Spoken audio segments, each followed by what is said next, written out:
Tā te platībās, kur nevar medīt, bebras darbojas. Svaigi grauzumi uz šitā celma. Es reāli gribētu redzēt, kā tas bebras te uzkāpja augšā un tajā žagaru pudurī darbojas.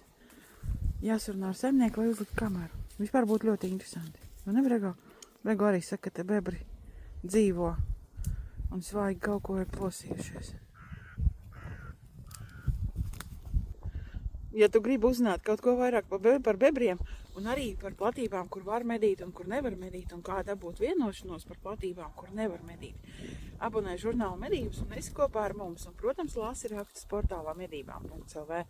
Žurnālu abonēt var arī portālā lasi.lv, drukātā, elektroniskā veidā, abas kopā, ar pielikumiem, bez pielikumiem vai lielo komplektu, kur ietilps arī Lasi.lv portāls. Un var piedalīties loterijā un vinēt 308. kalibra ieroci.